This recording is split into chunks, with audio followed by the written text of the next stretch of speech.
E nós vamos, então, ter hoje esse bate-papo, a Sandra vai conduzir essa conversa, nós vamos falar sobre TAP, vamos falar sobre capital regulatório, vamos falar sobre PEONA SUS, vamos falar sobre também PIC, né, provisão de insuficiência de conta-prestação, enfim, nós temos bastante assunto para conversar. E aí, em função disso, eu também não posso falar muito, senão eu vou estar tirando tempo da conversa da Sandra com vocês. Nós vamos fazer o seguinte, nós vamos fazer um pedido para vocês. Vocês, neste primeiro momento, deixem os seus microfones fechados, tá? E vocês podem usar o chat para ir fazendo as perguntas. Nós temos uma equipe aí que vai respondendo para vocês, tá bom?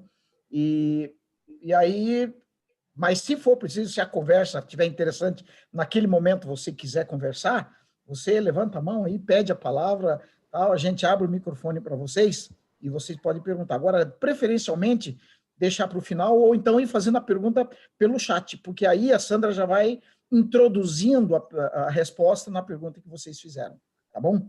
Então, gente, sejam bem-vindos, tá? Vamos começar então esse bate-papo, a Sandra vai conduzir isso, eu vou estar aqui também conversando, a Ellen vai estar também, e toda a equipe CTS também está acompanhando e poderá a qualquer momento contribuir com essa conversa, tá bom, gente? Sejam bem-vindos. Sandra, com você. Boa tarde a todos. Muito bom rever alguns que já participaram conosco aí na terça-feira. Já vi algumas carinhas que agora há pouco a gente estava numa outra reunião, né, ô Clair? Aí, ó, compartilhando aí experiências no atuário aí, muito bom tê-lo aqui com a gente.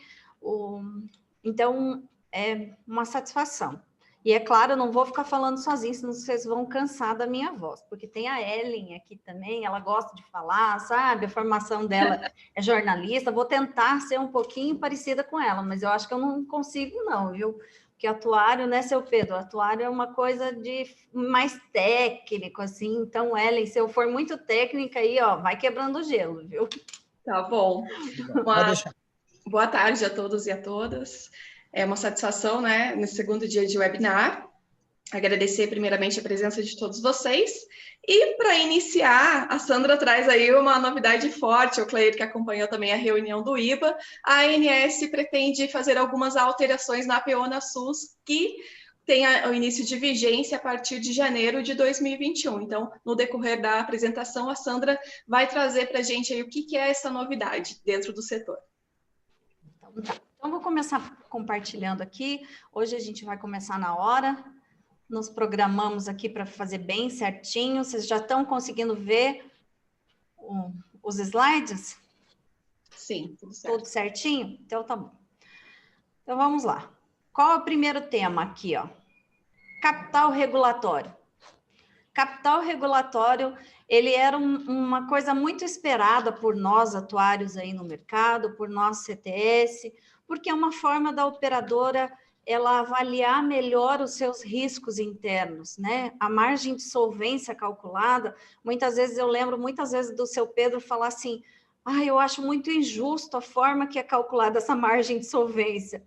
Porque tem a operadora que, porque ela está pequena, está começando e tem que ter um capital muito alto.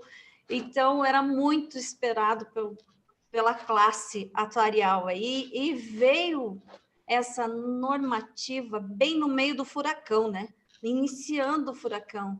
Foi no dia 13 de maio de 2020, 10 dias depois, nós tivemos aí uma novidade que ninguém esperava, que era com relação à pandemia.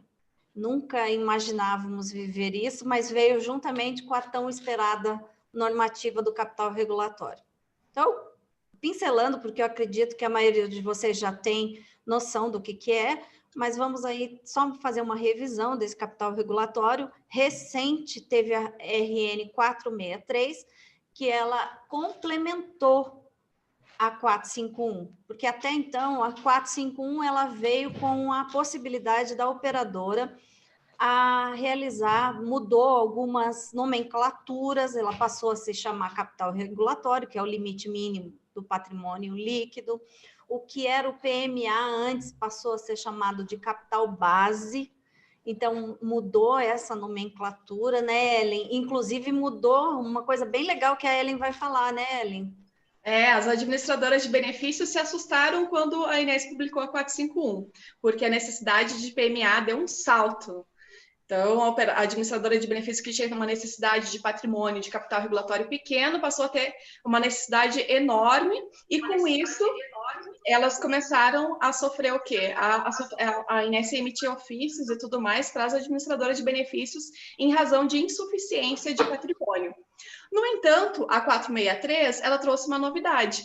Ela deu uma folga, uma colher de chá para essas administradoras que obtiveram um registro até março de 2020. Então, elas vão poder compor esse patrimônio, essa diferença antes da 451 e depois da 451, a diferença do capital base, no período de 24 meses aí contados a partir de novembro. Então, tem essa colher de chá para as administradoras de benefícios. É isso mesmo, né, Ellen? Então, falando do capital baseado em riscos, que trouxe aí a 451, olha só, acho que tem alguém com o microfone aberto, né? Obrigada. É só porque estava dando retorno, daí eu não estava conseguindo. O capital baseado em riscos. O que é o capital baseado em risco? Ele é calculado através de fatores pré-determinados pela ANS. Então, a ANS, lá em 2007, se eu não me engano, talvez eu esteja errando a data agora, mas ela publicou uma resolução que permitia, inclusive, que o atuário pudesse fazer uma metodologia própria de capital baseado em riscos. Ela tirou essa possibilidade nesse primeiro momento para os atuários, e esperamos que ela mude isso, e daí a operadora tem que utilizar fatores pré-determinados pela ANS. O que são esses riscos? Risco de subscrição, são 5 riscos. A 451 trouxe o risco de subscrição. O risco de subscrição, ele é oriundo de uma situação econômica adversa. Eu vou repetir. Pensem, foi publicada a 451 dia 13 de março. Risco de subscrição vigente a partir da data. Risco oriundo de uma situação econômica adversa. Olha que destino, hein? 10 dias depois, nós estávamos no meio de uma pandemia. O que é isso? A operadora precisa avaliar como é que ela está fazendo a precificação, como é que ela está fazendo todas as provisões dela. Olha que cenário nós passamos aí para poder avaliar esse risco. São fatores pré-determinados pela ANS. E nesse momento a gente não consegue fazer nenhum tipo de cálculo ainda em relação à pandemia. Mas, com certeza, no futuro, teremos que prever alguma coisa em relação a esse risco de subscrição. Com a 463, publicada recente, o risco de crédito já está... Sandra, só uma observaçãozinha. A 463, a Inés primeiro publicou como número 463, mas ela se equivocou e voltou a corrigir para 461. É verdade, verdade. Tinha esquecido desse detalhe. 461. Olha só, risco de crédito. O risco de crédito, conforme já previsto, era para sair agora no final do ano mesmo. Só que diante desse cenário que estamos vivendo, o risco de crédito vai passar a ser exigido a partir de março de 2021. O risco de crédito, ele está relacionado a operadora ter a probabilidade de não honrar totalmente ou parcialmente os seus compromissos financeiros. Então, é isso que a operadora precisa avaliar na hora de fazer o cálculo em si. Risco de mercado é a incerteza relacionada a retornos financeiros esperados de ativos e passivos. Risco legal, esse também é bem interessante, porque a ANS, de uma certa forma, ela já avalia isso, né? Não sei como é que vem aí a formulação de cálculo em relação a isso, mas ela já avalia através do IDSS, né, Ellen, também, alguns índices lá que são avaliados de cumprir as normas legais. Então, esse eu acho que é um dos itens até mais interessantes e que é mais fácil de se mensurar por parte da operadora. E o risco operacional. O risco operacional, ele precisa ter em mente a operadora, que são todas as situações de operação mesmo do negócio, inclusive operações relacionadas a pessoas, funcionários. Eu citei há um tempo atrás um caso que a CTS viveu, né, em relação a isso. Nós perdemos uma pessoa que era muito importante na CTS, e perdemos porque foi morar com Deus, né? E de uma hora para outra. E se nós não estivéssemos preparados com relação ao risco operacional, iríamos sentir muito com isso. Que daí é uma pessoa importante na CTS, está tudo ali, e a gente fica na mão dessa pessoa que, de repente, Deus quis levar, e a operadora não pode permitir que isso aconteça, né? Sandra, e dentro desse capital baseado em riscos, é muito importante a operadora pensar nessa questão de implantação de controles internos, mas controles internos que seja possível, de fato, mensurar esses riscos, que ela trabalhe com gestão de riscos dentro da sua empresa. Exatamente. Isso, claro, aliado à governança corporativa. É a chave, Ellen, é a chave, porque assim, o que vai acontecer? A operadora implantando governança corporativa, uma correta gestão de risco, e a hora que, além disso, ela vai ter um controle melhor das suas operações, a hora que ela lançar os dados nessas planilhas padrões da ANS, ela já vai ter um valor diferente, porque a ANS, ela dá um fator redutor para quem implanta governança corporativa. Então, e esse fator redutor é, em média, 25%. Eu fiz testes com todas as operadoras do Brasil, é 25%. Então, é uma redução bem significativa para a operadora. Por isso, a necessidade de se implantar a governança corporativa e ter um controle interno bem feito, bem colocado, bem lembrado, Ellen.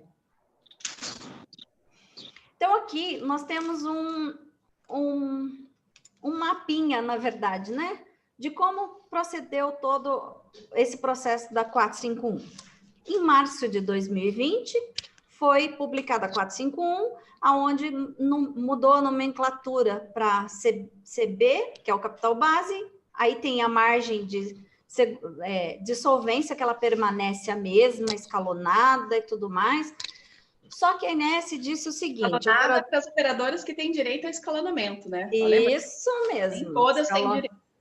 Escalonada para quem tem direito, para quem já tinha direito ao escalonamento. Quem não tinha, infelizmente, o que eu vou falar dos 75% também não cabe, né? Uhum.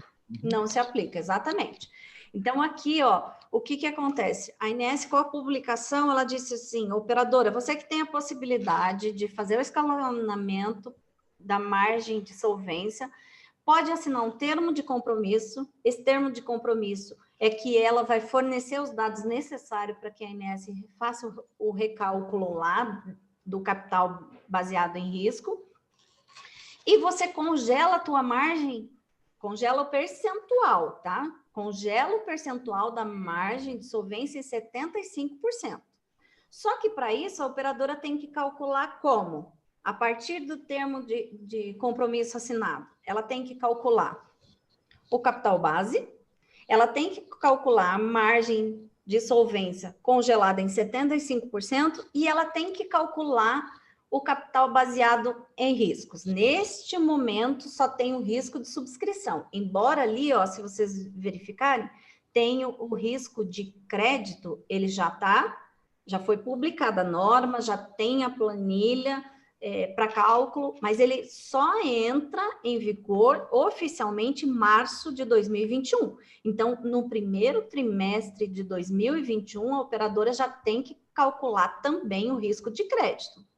Aí tem, na normativa, tem um cronograma para os próximos riscos. O risco operacional, a expectativa é que até junho de 2021, a ANS também publique uma norma em relação a isso. Risco legal, para 30 de junho de 2021 também. E o risco de mercado só em dezembro de 22. Então, assim, para as operadoras que teriam que constituir a margem de solvência escalonada até dezembro de 2022, e lá em dezembro de 2022, ter constituído 100% da margem de solvência, a ANS permitiu que, assinando o termo de compromisso, a partir da publicação, né, da resolução, ela pode congelar o percentual em 75% da margem de solvência. E daí, a partir de janeiro de 2023, margem de solvência cai fora. O termo margem de solvência já não é mais utilizado. A operadora vai ter que fazer os cálculos a partir do capital base e o capital baseado em riscos.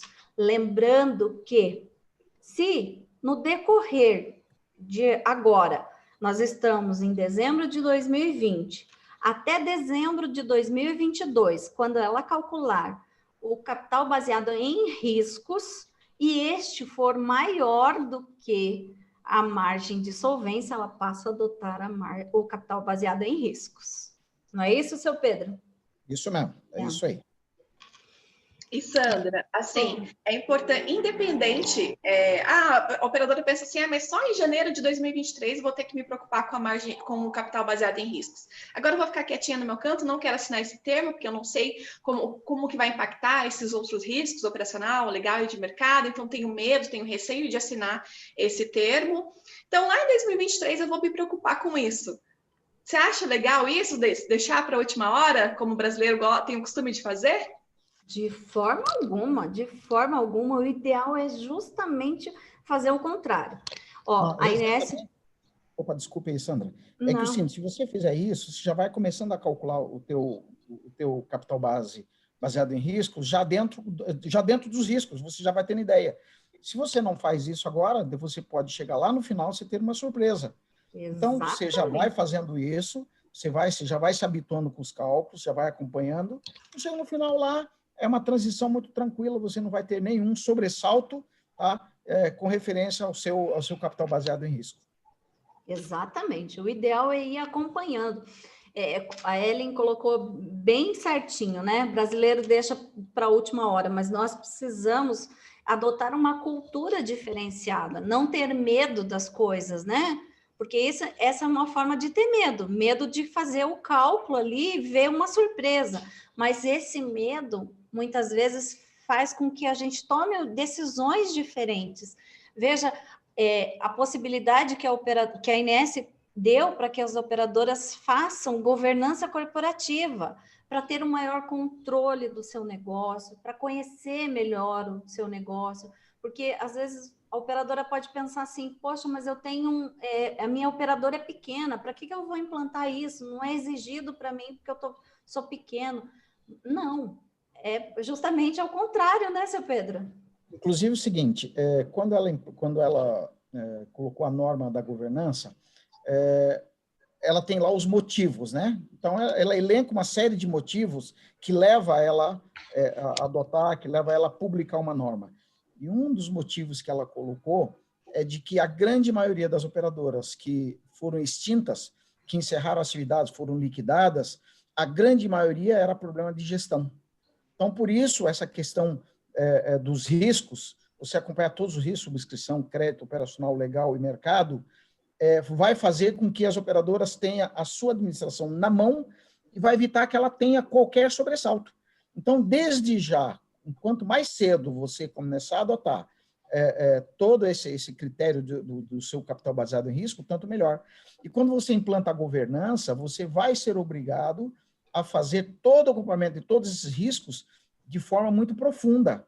Tá? Exatamente. E aí, quando começar em janeiro de 2023, você já está com todo ele implantado, você está com tudo funcionando, você não vai sentir nenhum problema. Se você deixar para depois, a gente teme que você tenha um sobressalto, tem um termo que eu uso aqui, né, um espasmo, você vai ter um espasmo de repente lá, e aí, como é que você vai fazer? Então, você tem que, desde já começar a implantar, já começar a se habituar a fazer o acompanhamento, e o teu risco de um desequilíbrio acontecer é muito pequeno, é muito menor. Por quê? Porque você está acompanhando já constantemente o equilíbrio da tua operadora.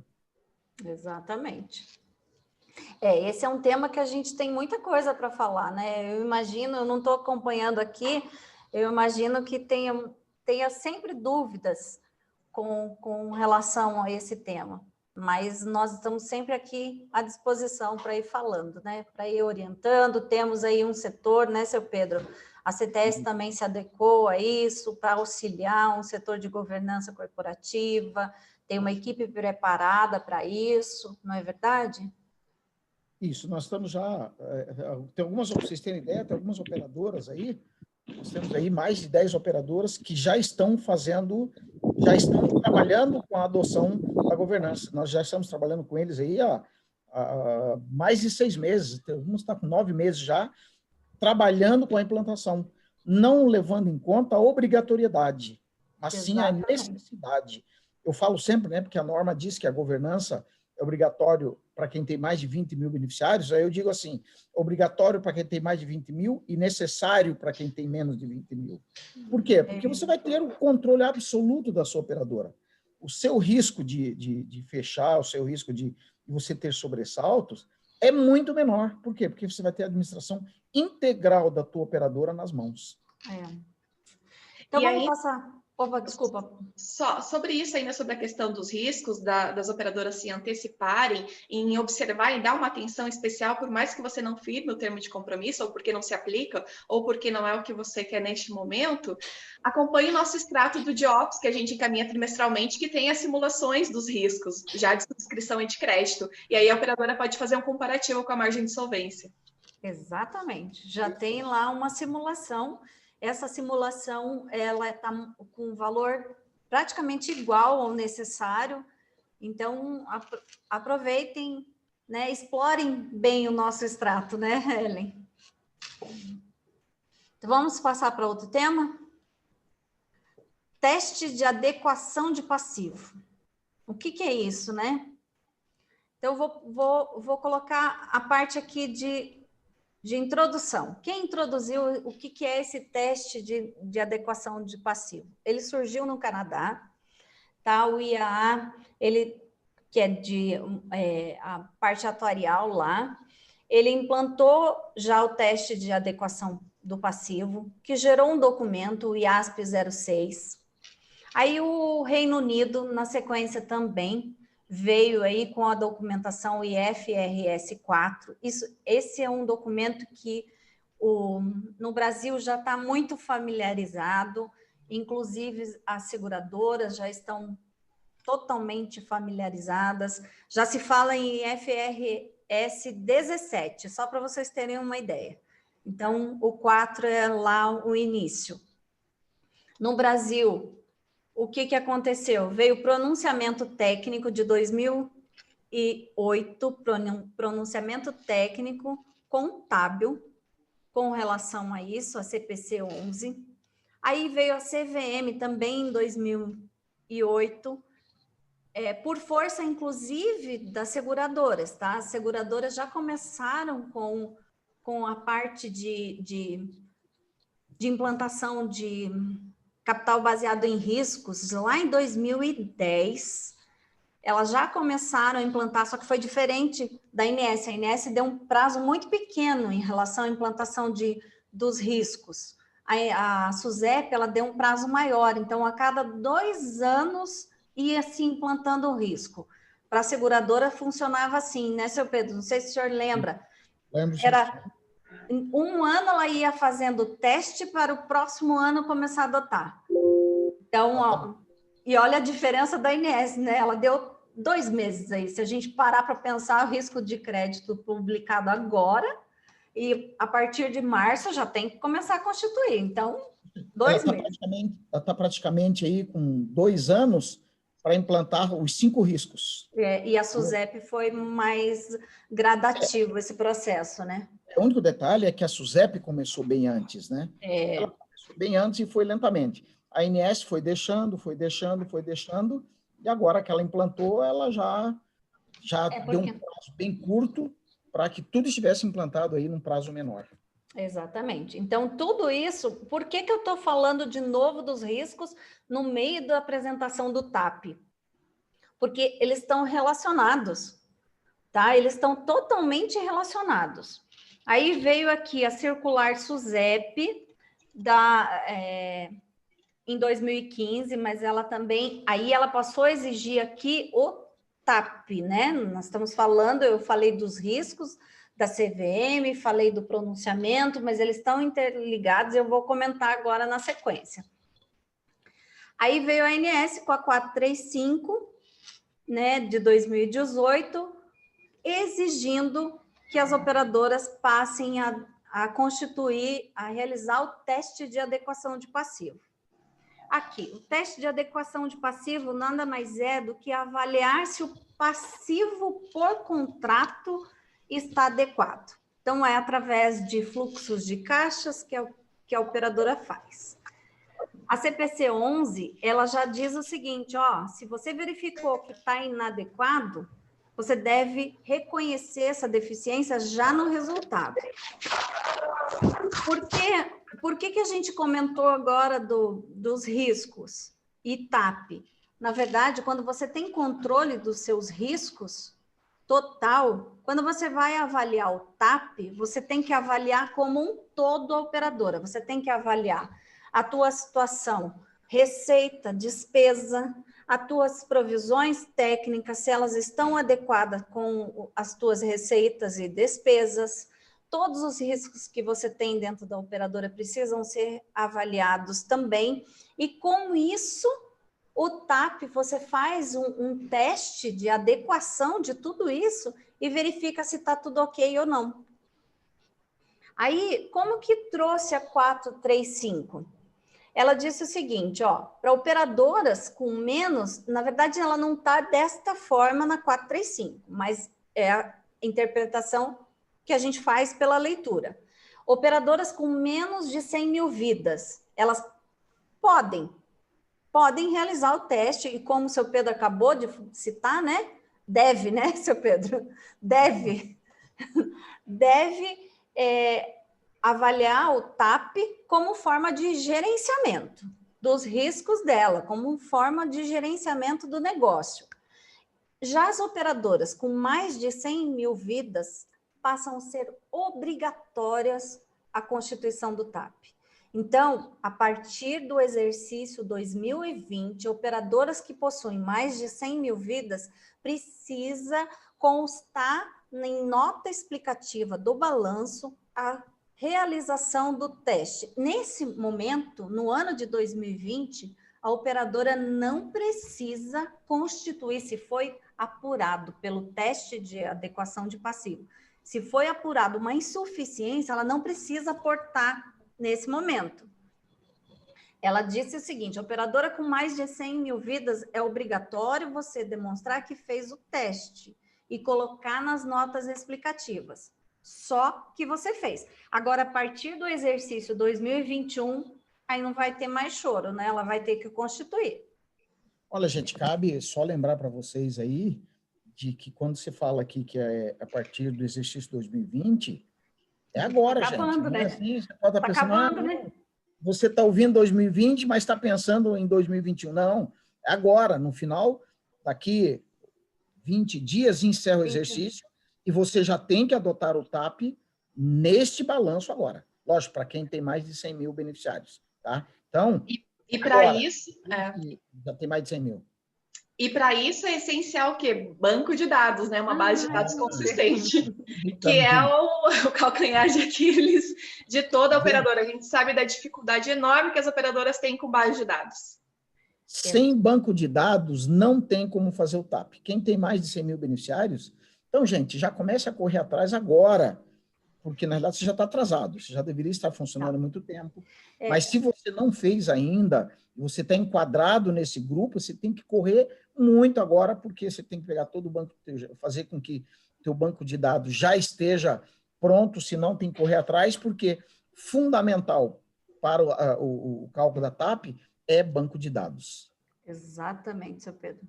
Posso puxar a orelha de algumas operadoras nossas, seu Pedro, já aproveitando? Pode, mas, por favor, não fuja, não desligue aqui, não. Você escuta, assim, depois depois eu vou digerir essa cobrança aí, tá? Vai lá.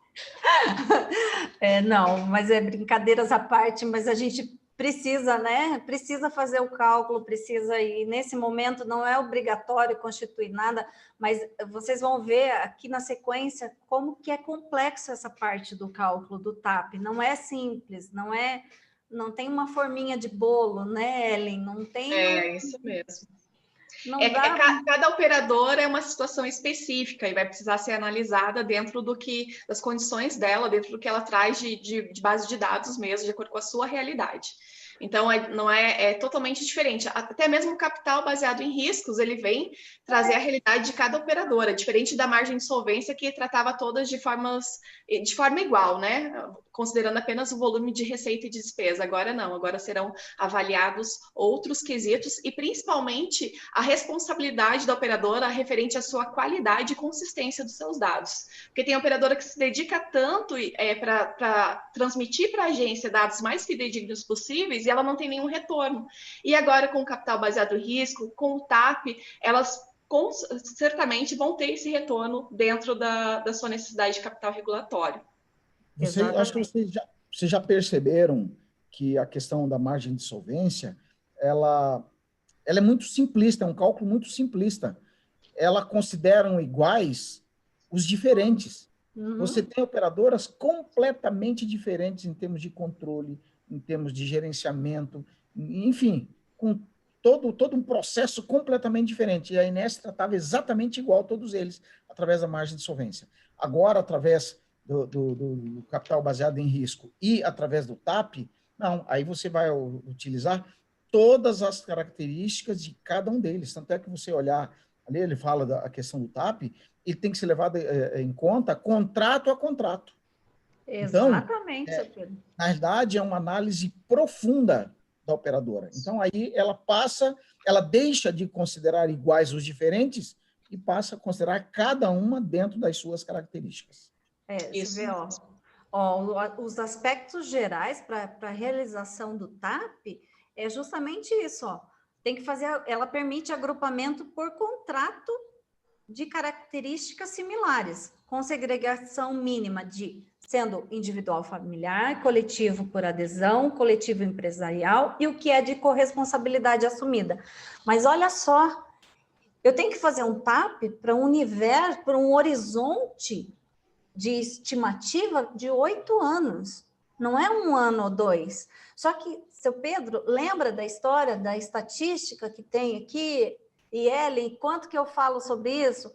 Quando você faz uma análise, vamos pensar assim, eu tenho uma análise de dados, eu tenho 1 ano de base de dados, para eu fazer uma estimativa para o próximo ano, ok, tá? Mas e daí, para o ano seguinte? Já começa a ficar estimativa sobre estimativa. Então, por isso que a importância da base de dados que a Ellen falou, porque eu preciso de dados mais consistentes, eu preciso de base histórica para poder fazer os testes. E vocês vão ver aqui na sequência, o que é. Isso aqui eu acabei já comentando, que deve informar nas notas explicativas. Deixa eu voltar.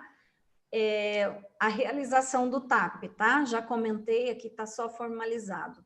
Então, Sandra, lá em 2007, quando a ANS permitiu as operadoras desenvolverem metodologia própria de margem de solvência, nenhuma operadora conseguiu desenvolver por ausência de uma base de dados de 7 anos, que é o que a norma estabelecia. Exatamente, exatamente, então, porque precisava ter base histórica. Hoje, entendendo que o mercado está mais amadurecido e preparado, a ANS espera que se tenha, de fato, uma base de um período maior. Quando você vai fazer qualquer cálculo, qualquer estimativa futura, vou fazer uma estimativa de 2 anos. Você precisa ter pelo menos 2 anos para trás, igual, para que você possa ver o comportamento de um ano para o outro. Como é que você vai estimar 2 anos, 3 anos, se você só tem banco de dados de 1 ano? Você não sabe qual é o comportamento ao longo do tempo. Então, para qualquer cálculo que você for fazer futuro, você tem que ter o mesmo tempo de passado, para você poder estimar, né? Para você saber qual é o comportamento à medida que o tempo vai decorrendo. Exatamente. E olha só como é que a ANS exige que sejam feitas as notas explicativas, já nesse primeiro momento, tá? Eu preciso colocar como que foi feito o teste. Eu preciso colocar aqui a tábua de mortalidade utilizada. Para isso, o atuário ele precisa fazer testes com a tábua de mortalidade, não só uma, são várias. Ela até indica nas normas lá da 435, ela até indica uma, mas o atuário tem que fazer teste. É necessário fazer uma avaliação de rotatividade, da inflação médica, da definição de taxas de reajustes. Lembra do que a gente falou há 2 dias atrás? Os reajustes aplicados, as taxas adotadas de reajuste estão adequadas, está certo? Lembra da meta de sinistralidade? Ela está correta dentro da operadora? É isso mesmo, dentro dos contratos? Todos os contratos precisam ser com a mesma meta, né? O coletivo por adesão e o coletivo empresarial precisa ter a mesma meta de sinistralidade. Isso tudo o atuário consegue avaliar. O retorno, a taxa de retorno de investimentos, a Inés também já meio que direcionou para utilizar o mesmo que a SUSEP já utiliza, que é esse da Ambima, que é o ETTJ. E confiança estatística, que é margem de segurança estatística para cada contrato, para cada agrupamento, método de formação de custo assistencial, como que a operadora está negociando com seus prestadores para pagamento dos procedimentos, um método de formação de preço, a evolução do custo com o envelhecimento da massa, com o envelhecimento dos beneficiários que estão na operadora, e os demais custos também, que é despesa administrativa, comercial, entre outras. Tudo isso é preciso constar na nota explicativa. E não é só escrever, eu preciso demonstrar que tipo de cálculo que eu fiz, e tem mais um item na sequência que eu vou colocar aqui sobre as simulações de cálculo ainda que precisa ser feito. Enquanto ela põe aí, gente, vocês perceberam que tem uma série de coisas que sem um banco de dados não tem como se fazer. Quando ela fala aqui evolução de custo com envelhecimento, por exemplo, cada operadora tem a sua realidade. Como é que você vai colocar numa nota técnica, como é que você vai colocar no seu TAP, se você não tem o banco de dados para que você possa ver a evolução com o envelhecimento da tua massa de beneficiários? É fundamental, não tem como fazer isso. Tá? E além de tudo isso, seu Pedro, que não está assim dentro da 435, eu preciso avaliar se a provisão realizada de PEONA para a operadora está adequada ou não está adequada, a PIC que vai entrar agora, se ela está adequada ou não está adequada, a PEL, todas as provisões é necessário avaliar. Então, o que é essa taxa de retorno de investimento? Lembra que eu acabei de citar que eu preciso fazer uma projeção para 8 anos? Então, dentro do estudo do TAP, eu preciso fazer uma projeção para os próximos 8 anos, trazer esse montante a valor presente, ao momento aqui, dezembro de 2020, e verificar se o que eu tenho constituído, o que eu tenho provisionado, o que eu tenho dentro da minha operadora está adequado ou não.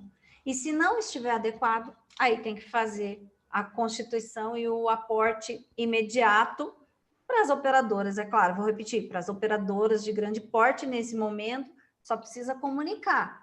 Mas eu preciso comunicar e não só escrever, viu? Eu preciso comunicar, preciso fazer o teste, preciso dar o número que a gente chegou e tudo mais. Tem, inclusive, quadro auxiliar do DIOPS que precisa ser preenchido com as informações. Então, não dá para fazer assim, né, seu Pedro?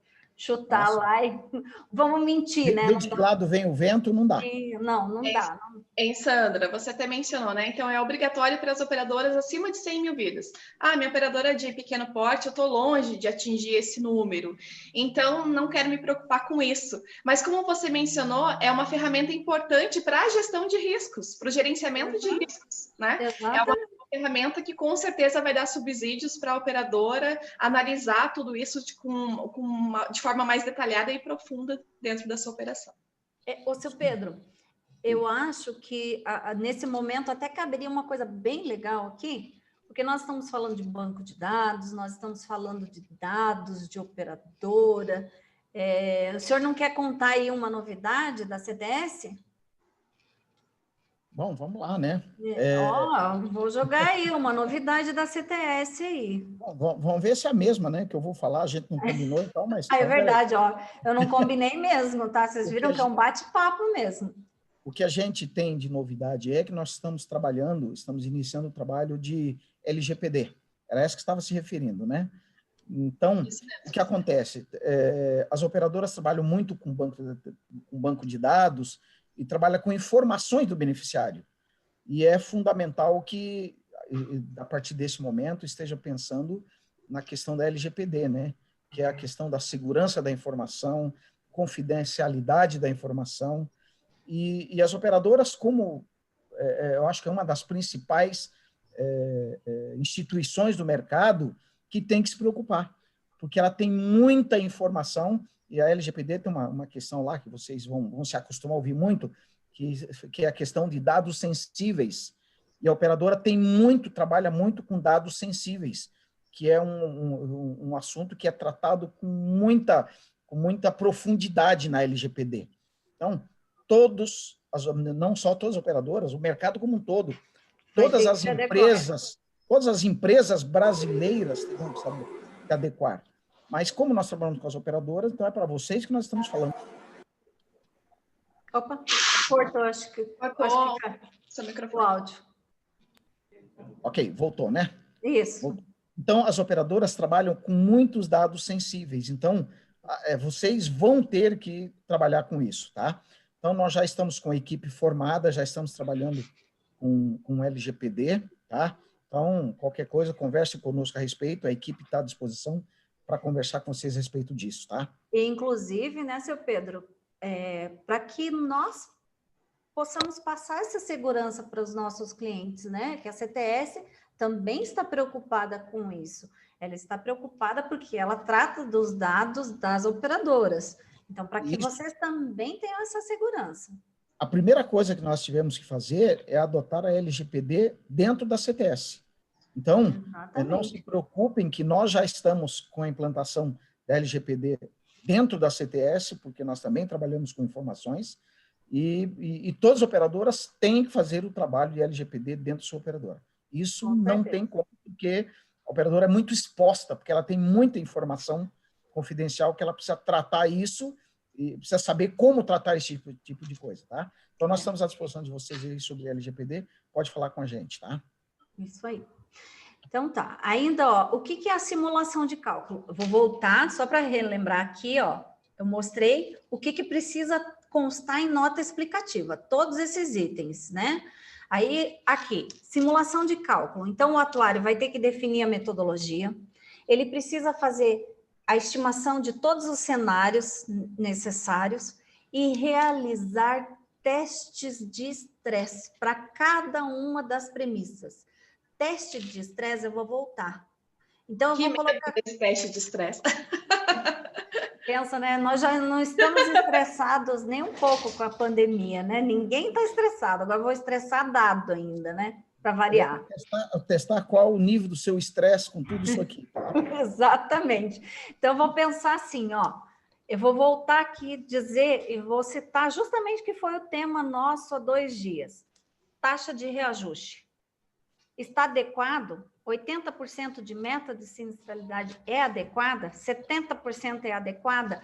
85, 82, 81, isso é teste de estresse. Eu vou ter que ficar testando, estressando todas as probabilidades para verificar qual é a mais adequada com a realidade da operadora.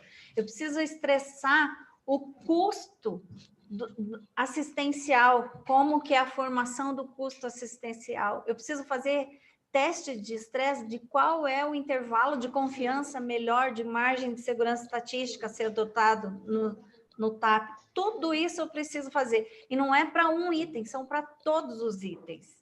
Então, é por isso que não dá para deixar para a última hora mesmo, né? Bom, de TAP eu acho que a gente consegue aqui, né? Acho que ficou claro. Acho que deu para entender isso. Sim. Deu para entender. Lógico que esse é um assunto muito, ele é amplo, né?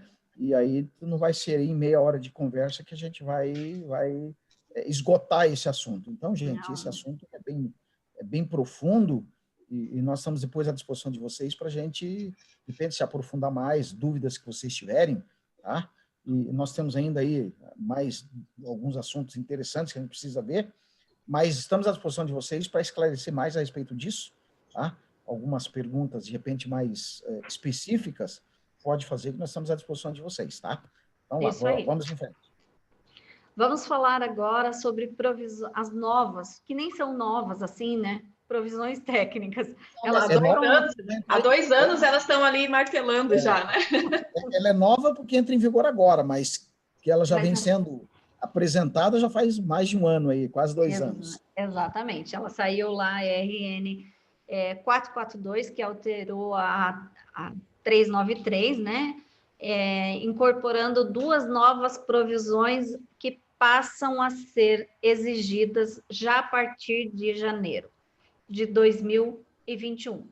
Era a partir de janeiro de 2020, e aí, por conta da pandemia, a ANS postergou. Exatamente, que é a PEONASUS e a PIC. Então, a obrigatoriedade foi publicada, a resolução lá em 2018, a obrigatoriedade era, a partir de janeiro de 2020, tinha que constituir.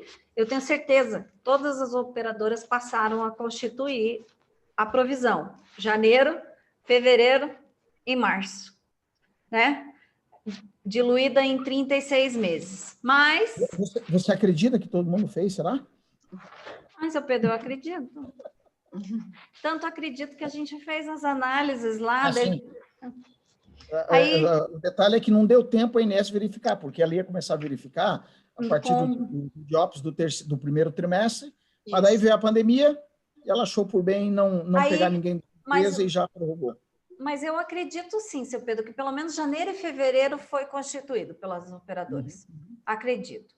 Só março, que daí ia para o DIOPS, né? Ia entrar ali no DIOPS, daí como a INS, na nota técnica 5 de 2020, eu não lembro exatamente quando que foi, Ellen, você lembra? Eu não lembro se ela foi em maio, né? Acho que foi maio ou abril. Nossa, agora me deu um branco em relação a isso. Importante é que ela prorrogou. Né? Exatamente. Ela prorrogou e daí... Mas o parcelamento diminuiu, né? A possibilidade. Continua tendo que constituir no mesmo prazo que ela deu de 36 meses, só que agora reduziu o prazo. Então, ao invés da operadora estar constituindo hoje, dezembro, 12avos de 36, ela vai passar em janeiro de 2021, 36avos, né? 24. Desculpa, 1,24. Desculpa, errei. Então, as 2 provisões passam a ser obrigatórias a partir de janeiro de 2021. Vamos falar de PEONASUS. PEONASUS, a INS, lá na resolução, ela colocou uma regrinha, né? Ela deve ser constituída com base em metodologia própria atuarial, né? Que a gente mandou para a INS não aprovou nem mim, nem de ninguém. O Oclair está aí, vai saber que eu não estou mentindo, que teve um atuário que conseguiu aprovar a metodologia, e foi agora, semana passada, ou essa semana, que ele disse que teve aprovação da metodologia, porque ele mandou, e ele mandou algumas vezes, assim como nós, e a INS não acatava a metodologia. E, recentemente, o único atuário que eu sei da nossa comissão do IBA, um único atuário de uma operadora que aprovou a metodologia, porque a INS não estava aprovando. Inclusive, conversas de bastidores que ela não estava aprovando de ninguém. Então, eu fiquei mais tranquila, né? Quando a nossa foi, eles não aprovaram, né? Aí, a operadora também pode fazer a constituição pela regra que ela colocou na resolução. E qual a novidade aqui? A novidade é que o critério da ANS é 115% do total dos eventos avisados de SUS nos últimos 24 meses. Isso é metodologia ANS, tá? E ela determina um fator, que ela chama lá um fator de histórico de cobrança. Ela faz uma avaliação dos dados e nenhum atuário, pelo menos o que eu conheço, que eu conversei, também conseguiu chegar no valor que a ANS chega lá no percentual histórico de cobrança. Ninguém consegue chegar no valor que a ANS estipula lá como o valor a ser constituído, com o valor total de SUS. Por mais que tenha histórico, eles não conseguem chegar. Aí, a novidade hoje é que a ANS também, de bastidores, revelou que está revisando esse percentual histórico de cobrança e que pretende, hoje ele é feito em cima dos eventos avisados do SUS nos últimos 24 meses, e que ela pretende revisar isso, porque ela recebeu muita crítica do mercado em relação a esse critério que ela adotou. Ela pretende revisar e adotar um período mais curto, não de 24 meses, um período mais curto. Aí eu estava conversando com o seu Pedro uns minutinhos antes aqui, né, da gente entrar, e o seu Pedro falou assim, mas isso vai ser bom ou vai ser ruim? Eu falei, não sei. Né, seu Pedro? Não sei se vai ser bom ou se vai ser ruim. A gente ainda não sabe, né? Aparentemente, em função das críticas do mercado, ela diz, olha, então tá, vou revisar. Mas é que aquele negócio, o INS nem sempre acha, vou revisar. Aí depois a divulga, realmente estava errado, estava muito baixo, vai ter que ser mais alto. Então, a gente... porque vai ser revisado, mas a gente espera que seja para melhor. Seja favorável, né? Seja favorável. É que a crítica do mercado é porque a ANS ela demora muito para avisar as operadoras sobre o evento do SUS. E é claro, aí fica digamos, uma cauda longa, né? E aí dentro desses critérios que a ANS utiliza dentro da sua metodologia própria. O Marcos, ele até colocou aqui que, lembrando que os dados da PO no SUS, mesmo durante essa suspensão da obrigatoriedade, continuaram sendo divulgados pela ANS. A ANS continuou divulgando, inclusive o cálculo da PO na SUS, pela metodologia dessa, ela continuou divulgando. Então, exatamente. Vamos aguardar aí o que vem de novidade sobre isso, qual que vai ser esse novo critério, se ela vai alterar o percentual histórico de cobrança, ou se ela vai alterar essa metodologia da fórmula de cálculo dela. Enfim, são coisas aí para a gente aguardar para ver de fato o que vai acontecer. Independente disso, janeiro de 2021, a operadora tem que constituir pelo valor que é divulgado pela ANS. A ANS já divulga lá o percentual histórico de cobrança e divulga também o valor a ser constituído. Então, a gente não tem como fugir. Vamos constituir em relação a isso. A CTS está à disposição, inclusive, para desenvolver metodologia própria. Eu falei que não foi aprovada, mas a gente já tem uma carta na manga, entendeu? Aqui já tem aí uma equipe toda estudando, porque já temos critérios a serem adotados distintos para fazer metodologia própria para as operadoras. E lembrando aí, gente, que o início agora dessa nova provisão é daqui 20 dias, tá? Então, tá aí. Tá aí. Se você achar que 20 dias está muito apertado, transforma em senhoras, daí aí vai aparecer que é mais tempo, né? Mas está aí, falta 20 dias para entrar em vigor. É isso aí. Então, aqui tem a descrição do fator, como ela coloca, mas eu acredito que nem vale a pena muito a gente se ater a isso em função da novidade, né? Lembrando que eu trouxe a novidade porque eu fiquei sabendo agora, numa reunião que eu tive das 14 às 16 com a Comissão de Saúde do IBA, que é o Instituto Brasileiro de Atuária. Então, por isso que está dessa forma aqui para vocês. É a metodologia ANS. Aqui ainda fala do fator PIC. PIC tem método próprio e tem o critério da ANS. O método próprio, eu queria falar para vocês que eu participei, hoje a gente divulgou, inclusive, eu participei de um comitê de pronunciamento atuarial do IBA, aonde nós desenhamos todos os critérios para se fazer uma metodologia própria, quais os critérios mínimos, quais os dados necessários. Nós divulgamos isso para a comunidade atuarial. Então, a CTS também está preparada para realizar o cálculo da PIC por método próprio de cada uma das operadoras, tá? Está aí à disposição de vocês para fazer testes, mas é claro, né, Ellen? Teste depende do quê? Dados. Dados, sempre dados, né? Sempre dados. Então, aí, o que precisa ser feito? Por que precisa de dados? Porque eu preciso também fazer cálculo de acordo com os contratos da operadora, de acordo com os planos vigentes dela. Eu preciso fazer... Aqui é o método da ANS, onde ela avalia... isso, sabe o que eu lembrei agora? De algumas operadoras, né, Ellen, que constitui, que elas têm, são principalmente as filantropias, né?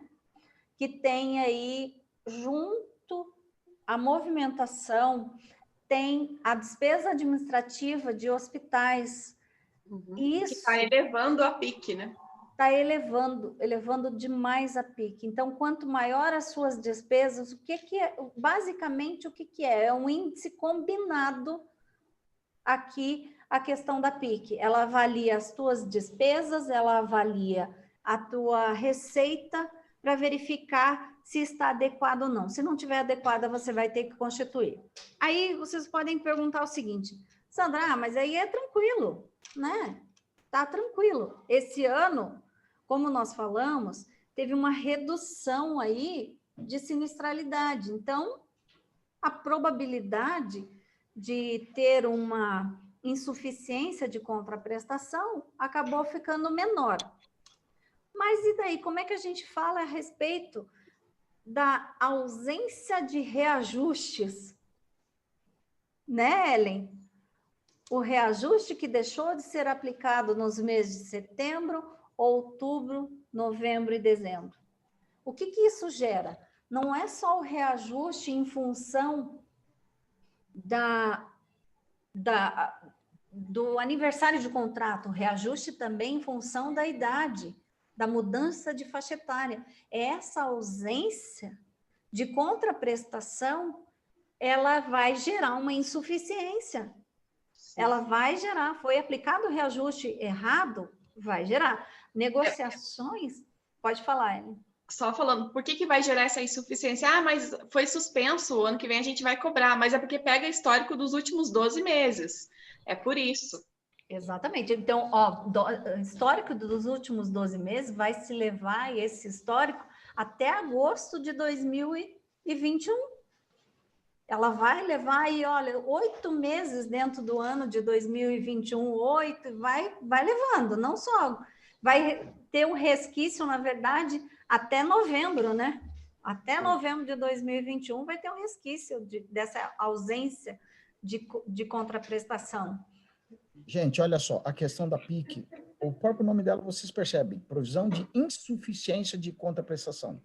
Diferentemente de anteriormente, como é que você fazia? Você fazia o cálculo de acordo com as suas questões financeiras apenas, tá?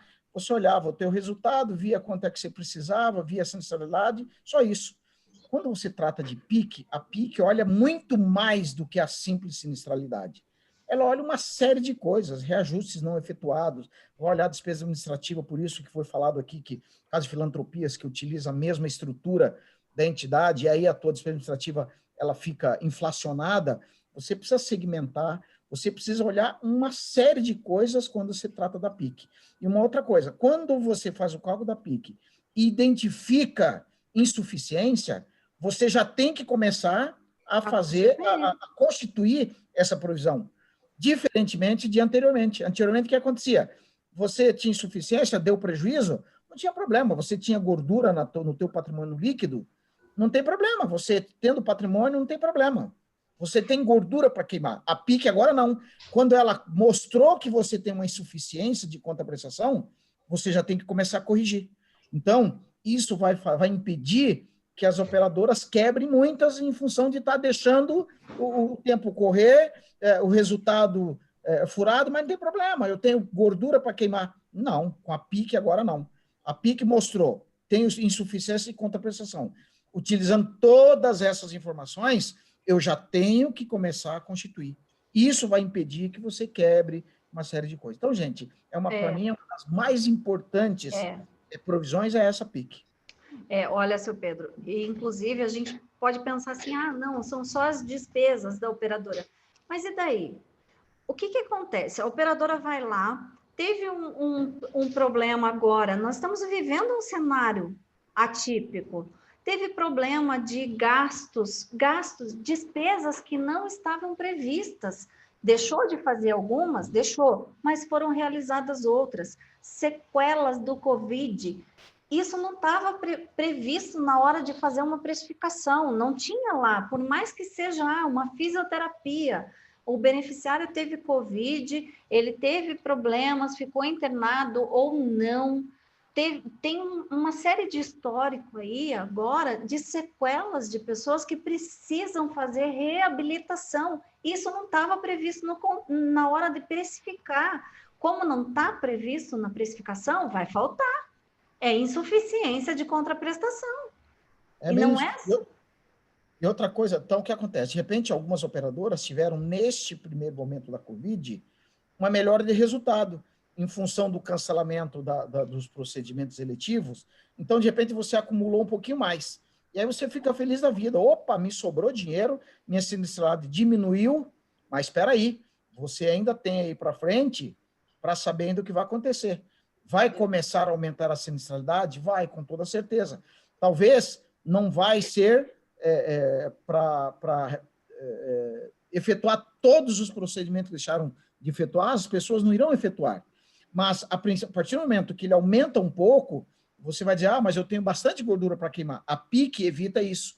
Se ela mostrar que você tem um pouco de insuficiência agora, ela não permite que você jogue para frente e vai esperar, não, eu vou comendo o meu acumulado e depois eu resolvo. Não. Deu uma insuficiência, imediatamente você já tem que começar a resolver. Então, a PIC, ela tem uma série de variáveis que precisa ser avaliada na hora de desenhar a metodologia própria. E não só se prender a essa metodologia da ANS, porque quando você desenha a metodologia, você vai avaliando esses outros fatores, que é o fator de negociação com o prestador aumentou mais do que você estava previsto. A hora que você desenhou a tua contraprestação lá para comercializar, não estava previsto isso. Isso tudo precisa ser avaliado, precisa redesenhar para que não tenha que fazer uma constituição de uma provisão que a operadora não estava preparada para fazer. Então... Hein, Sandra, e só lembrando que as operadoras que podem ter uma necessidade zero de provisão, correto? Sim, uma grande maioria aí, viu? Se ela fizer direitinho, se ela constituir certinho, se ela trabalhar, seguir a tabela comercial lá que o atuário desenhou para ela, não estourar os limites, reajustar, não ficar negociando, negociando. Lembra que você citou, Ellen, de ficar, não sei se foi você ou seu Pedro, ficar trocando de plano para poder manter uma carteira que nem sempre é tão viável para a operadora, sim, manter uma carteira de beneficiário que não deixa a operadora solvente, isso tudo vai influenciar para a operadora na hora de constituir a PIC, sim. Gente, me avisaram que eu tenho pouquíssimos minutos e a gente tem que abrir para perguntas agora. Vocês querem complementar mais alguma coisa? Algumas perguntas, Sandra, elas foram já respondidas pelo chat, pela nossa equipe, o Wellington, que nos acompanhou. E se tiverem novas perguntas, além do que já foi colocado no chat, a gente fica à disposição. É isso aí. Se quiserem abrir o microfone, quem quiser perguntar. Olha, eu estou vendo aqui que tinha 12 perguntas, a maioria delas já foram respondidas, né? Sim, todas foram respondidas. A equipe já foi respondendo, né? Então tá bom. Ai, que bom, que bom. Dizem que é mais ou menos assim, ó. Inclusive, a gente estava agora um pouco numa reunião e uma colega cita o seguinte: se você abrir o microfone. Ah, então tá. Porque eu já ia falar, ó, 30 segundos quer dizer que não tem ninguém perguntando. Pode falar. Fechou?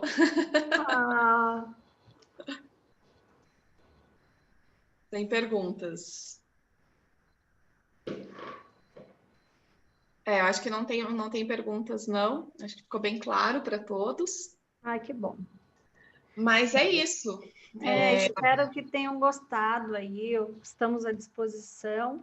E eu vou seguir a linha da Ellen, né? Vou fechar com uma frase. Mas eu costumo usar essa frase da minha vida, né? Eu digo que ela é para a minha vida. Não é o que você faz que importa, né? Mas o quanto amor você dedica no que você realmente faz, que é a frase da Madre Teresa de Calcutá. Então, a frase dela realmente não é o que você faz, mas quanto amor você dedica no que faz que realmente importa. Eu uso ela para a minha vida. Eu trabalho com amor, realmente com amor. Então, com amor tudo fica mais fácil, né? E nesse clima, né, nesse clima de final de ano, de boas novas aí com essa vacina, a gente quer agradecer a todos vocês que estiveram conosco ao longo desses anos. A Shirley perguntou se a apresentação vai ficar disponível. A gente vai encaminhar para vocês, porque como vocês fizeram as inscrições, vai ser encaminhado para vocês as duas apresentações, a de terça e de quinta-feira.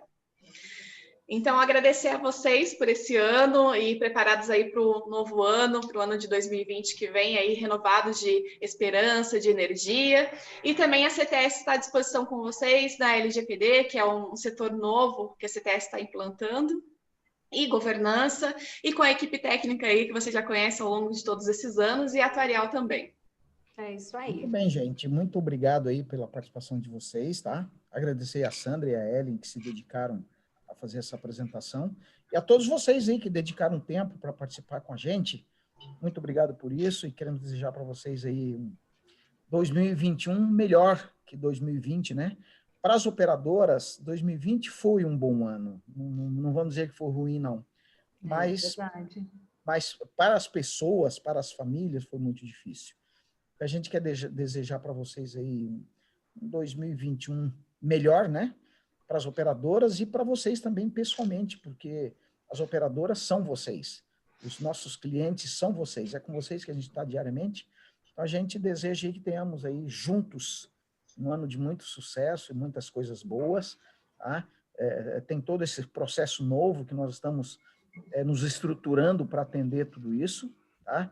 E tudo que nós fazemos para atendê-los, tá? É para deixar com que vocês fiquem tranquilos e as preocupações de vocês também são nossas preocupações, não se preocupem com isso, tá? Nós estamos com vocês, tudo que preocupa vocês nos preocupa também, tá certo? Então, dividam conosco as preocupações e nós vamos ajudá-los a enfrentar e enfrentaremos juntos tudo isso aí, ok? Muito obrigado, tá? Até Obrigada a todos, até a próxima. Feliz Natal e feliz Ano Novo a todos vocês. Feliz Natal. E cuidem-se, né? E cuidem-se, né? Nesse momento, principalmente o cuidado. Ainda não fomos vacinados, né? Exatamente. Ainda não fomos vacinados. Então, o cuidado é essencial para todos, né? Ok. Então, um abraço, gente. Um abraço. Obrigada, tchau. Tchau, Camila.